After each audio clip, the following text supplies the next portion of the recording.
Daily വിസ്ഡത്തിലേക്ക് സ്വാഗതം.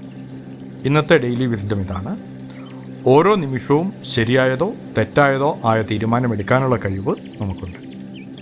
നാം എല്ലാവരും ഓരോ നിമിഷവും ചില തീരുമാനങ്ങൾ എടുത്തുകൊണ്ടിരിക്കുകയാണ്. ചില തീരുമാനങ്ങൾ നമ്മെ നമ്മുടെ ലക്ഷ്യത്തിലേക്ക് അടുപ്പിക്കും, ചില തീരുമാനങ്ങൾ നമ്മെ നമ്മുടെ ലക്ഷ്യത്തിൽ നിന്നും അകറ്റും. ഉദാഹരണമായിട്ട്, അലാറം അടിക്കുമ്പോൾ നാം ഒരു തീരുമാനമെടുക്കും: ഒന്നെങ്കിൽ എഴുന്നേക്കാൻ, അല്ലെങ്കിൽ കുറച്ച് നേരം കൂടി കിടക്കാൻ. ഭക്ഷണം കഴിക്കുമ്പോൾ നാം ഒരു തീരുമാനമെടുക്കും: ഒന്നെങ്കിൽ ആരോഗ്യകരമായ ഭക്ഷണം കഴിക്കാൻ, അല്ലെന്നുണ്ടെങ്കിൽ വായ്ക്ക് രുചി മാത്രം നോക്കി ഭക്ഷണം കഴിക്കാൻ.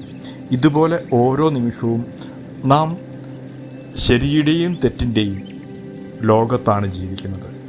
ചില തീരുമാനങ്ങൾ നമ്മെ നമ്മുടെ ലക്ഷ്യത്തിലേക്ക് വേഗത്തിൽ കൊണ്ട് എത്തിക്കും, മറ്റു ചില തീരുമാനങ്ങൾ നമ്മെ പാതാളത്തോളം താഴ്ത്തും. നാം നോക്കേണ്ടത് ഇതാണ്: നാം ഇന്നെടുക്കുന്ന തീരുമാനങ്ങൾ ഏത് തരത്തിലുള്ളതാണ്.